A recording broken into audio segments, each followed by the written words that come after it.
আসসালামু আলাইকুম এভরিওয়ান, ফিরে এলাম নতুন আরও একটি রেসিপির সঙ্গে নিয়ে। আমি রুমা হুসাইন। আজ আমি বানিয়ে দেখাবো কাঁচা কলার চিপস। আমরা তরকারি খাওয়ার জন্য বাজার থেকে যে কাঁচা কলাটা নিয়ে আসি, সেই কলা দিয়েই আজ আমি চিপসগুলো বানাবো। মজার বিষয় হলো, এই কলার চিপস বানাতে হলে ভাজার আগে চিপসগুলো কোনো রকম রোদে দেওয়ার ঝামেলা নেই। কলাগুলো সরাসরি কেটেই চিপস বানানো যায়। চিপসগুলো বানানোর জন্য এখানে আমি 3টি কাঁচা কলা নিয়েছি।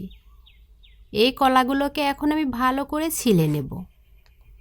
কলাগুলো আমার ফ্রিজে বেশ কয়েকদিন আগে নিয়ে এসে রাখা ছিল, এজন্য অনেকটাই শুকিয়ে গিয়েছে। চিপস বানাবো করে সময় হয়ে ওঠেনি। ফাইনালি আজ বানিয়েই ফেললাম। আসল কথা হলো, ভিডিও বানাতে যত ঝামেলা, অনেক সময়, অনেক আয়োজন, এরপর তো এডিটিংয়ের কাজ থেকেই যায়। এজন্যই আর কি হয়ে ওঠেনি। আমি এভাবে সবগুলো কলা ছিলে নিয়েছি। এবার এগুলো যতটা সম্ভব পাতলা করে চাকা করে কেটে নেব। কলা যতটা পাতলা করে কেটে নেওয়া যাবে, চিপসগুলো ততটাই মচমচে হবে।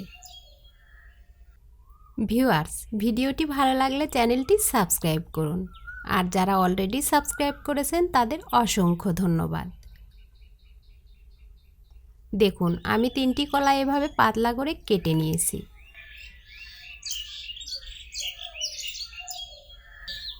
এবার ভাজার পালা।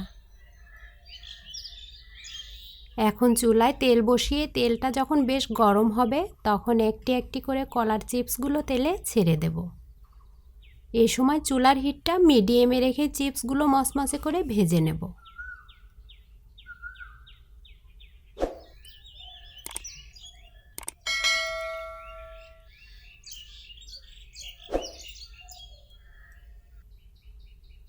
মাঝে মাঝে একটু নেড়ে চেড়ে চিপসগুলো ভাজবো, তাহলে দুপাশ ভালোভাবে মচমচে হবে।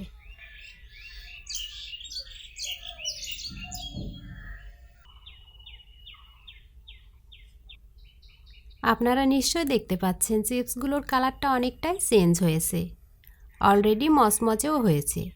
এবার তেলটা ঝরিয়ে চিপসগুলো তুলে নেব।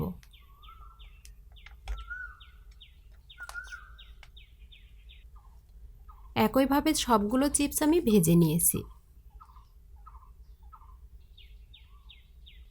দেখুন, চিপসগুলো দেখতে কতটা সুন্দর এবং কালারফুল হয়েছে। ব্যাস, তৈরি হলো আমার মচমচে কাঁচা কলার চিপস। এবার আমি একটি মশলা বানিয়ে চিপসের ওপর ছড়িয়ে দেব। এজন্য আমি নিয়েছি বিট লবণ, তেলে নেওয়া ধনিয়া এবং জিরা গুঁড়া এবং শুকনা মরিচ গুঁড়া। এবার সব কিছু একসঙ্গে মিশিয়ে নিলেই মশলাটা আমার তৈরি। এখন চিপসের ওপর ছড়িয়ে দেব। দারুণ স্বাদের কাঁচা কলার চিপসটা আমার ফাইনালি খাওয়ার জন্য প্রস্তুত। আজ বিদায় নিচ্ছি এখানেই। সবাই ভালো থাকবেন। দেখা হবে অন্য কোনো রেসিপির সঙ্গে নিয়ে।